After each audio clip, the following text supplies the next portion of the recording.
എന്റെ കൺസെപ്റ്റില് മറ്റുള്ളവന്റെ ജീവിതത്തിലോട്ട് ഒരുപാട് ഒളിഞ്ഞു നോക്കാതിരിക്കുക, അവനവന്റെ പാട് നോക്കി ജീവിക്കുക. ആർക്കെങ്കിലും എന്തെങ്കിലും ഹെൽപ്പ് വേണമെങ്കിൽ നമ്മളാൽ കഴിയുമെങ്കിൽ ചെയ്യുക.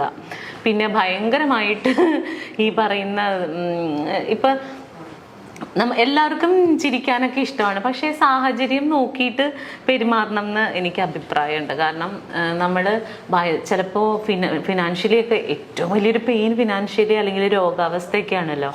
അപ്പോൾ ആ ഒരു അവസ്ഥയിൽ ചീഞ്ഞ കോമഡായാലും ചിലപ്പോൾ അയാളെ ചിരിപ്പിക്കാൻ വേണ്ടിയിട്ടായിരിക്കും, പക്ഷേ അങ്ങനെയുള്ള കാര്യങ്ങളൊക്കെ ഒഴിവാക്കുക. മാക്സിമം മറ്റുള്ളവരുടെ ജീവിതത്തിൽ അവരുടെ സ്വാതന്ത്ര്യത്തിന് ഇടപെടാതിരിക്കുക. അവരുടെ ഇഷ്ടമാണ് അവരുടെ ജീവിതം. ചേച്ചി അങ്ങനെ ഏതോ ഒരു നല്ല മനുഷ്യനെ കുറ്റം പറഞ്ഞാണ് പറയുന്നത്. ആരാന്ന് നമുക്ക് മനസ്സിലായില്ലേ? നല്ല മനുഷ്യനാ, അതെ അതെ അതെ, അത് നല്ല മനുഷ്യനാ.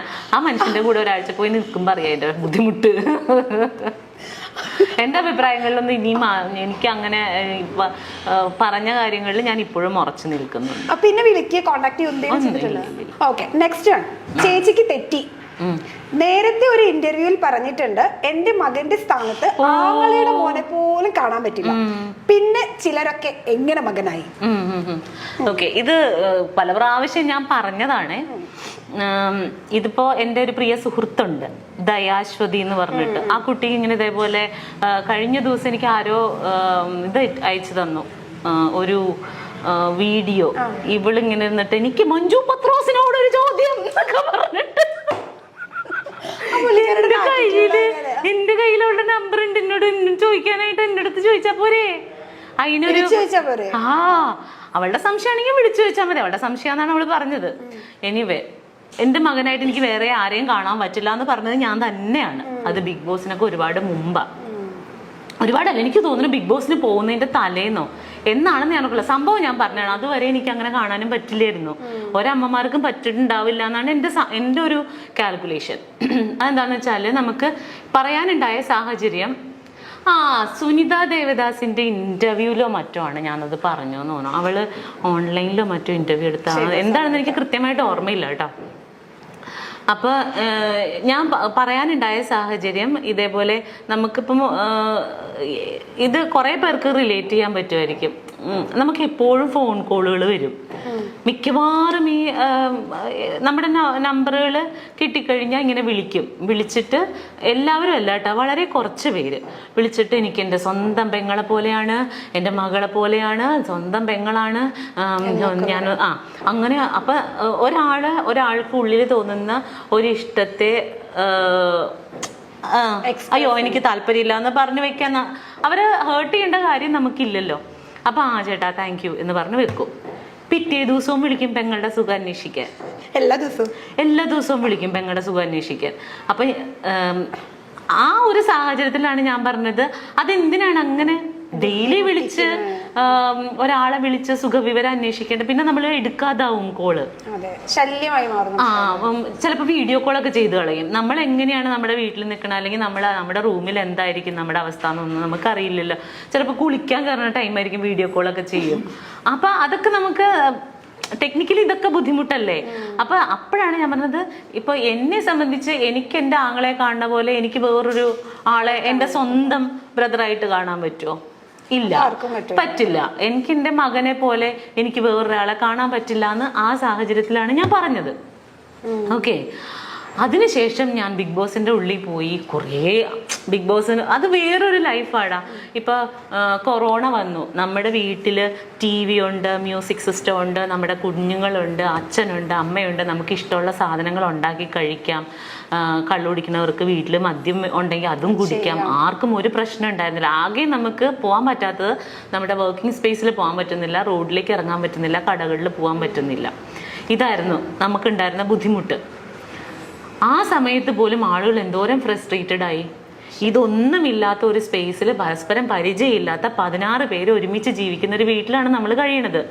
നമ്മൾ ഇതുവരെ എൻ്റെ ലൈഫിൽ എൻ്റെ 40ാമത്തെ വയസ്സിൻ്റെ ഇടയ്ക്ക് ഇതുവരെ ഞാൻ അങ്ങനെ ഒരു സിറ്റുവേഷൻ ഫേസ് ചെയ്തിട്ടില്ല. ഫേസ് ചെയ്തിരുന്നെങ്കിൽ എൻ്റെ അഭിപ്രായം ഒന്നും ഇതായിരിക്കില്ല. ഞാൻ അതുവരെ ഉണ്ടായിരുന്ന എൻ്റെ അഭിപ്രായം മുഴുവൻ മാറിപ്പോയി. കാരണം എനിക്ക്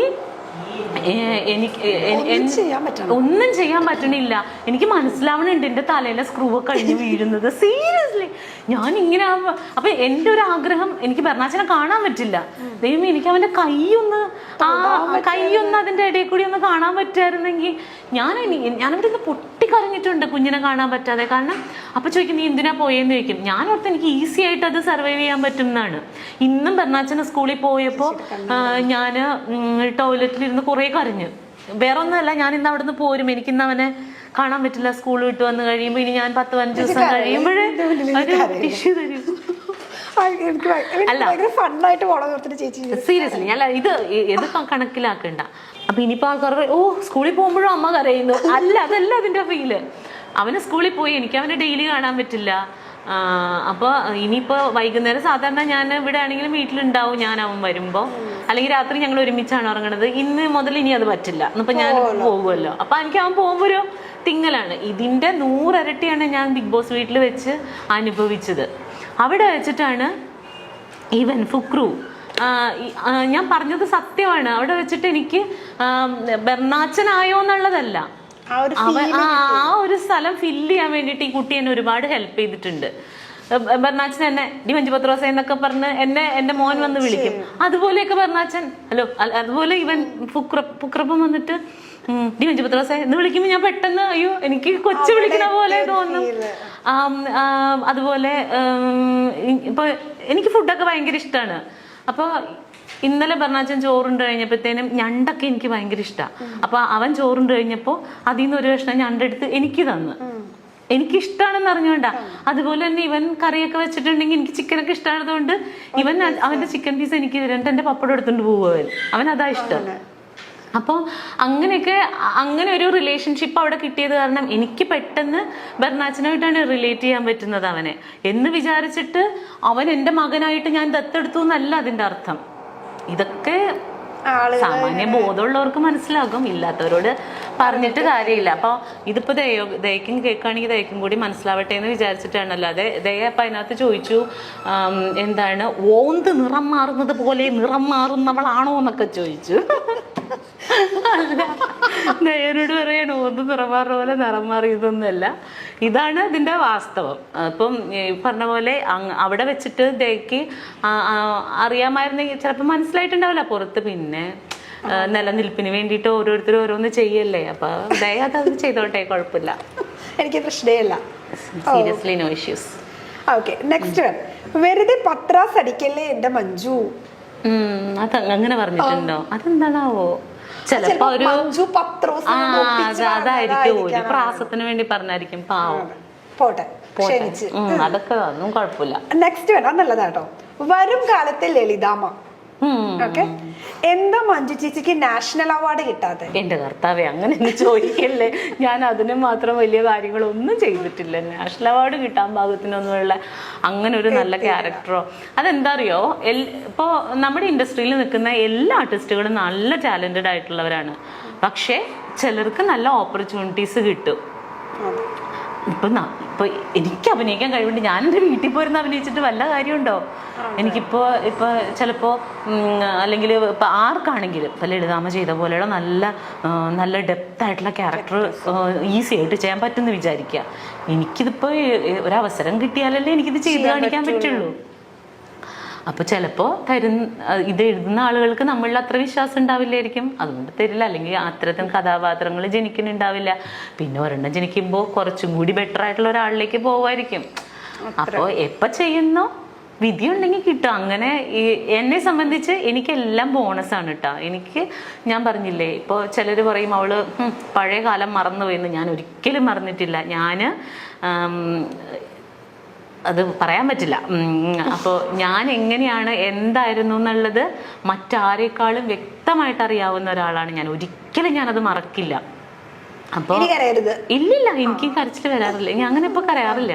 അപ്പോൾ ആ ഒരു സാഹചര്യത്തിൽ നിന്ന മഞ്ജു ഇന്ന് നല്ല ഭക്ഷണം കഴിക്കുന്നുണ്ട്, നല്ല വസ്ത്രം ധരിക്കുന്നുണ്ട്, വീട് വെക്കുന്നുണ്ട്, എൻ്റെ മകനെ പഠിപ്പിക്കുന്നുണ്ട്. ഇതൊന്നും ഭയങ്കര സംഭവമൊന്നുമല്ല. എനിക്ക് കിട്ടുന്ന ഗിഫ്റ്റാണ് ഇതൊക്കെ.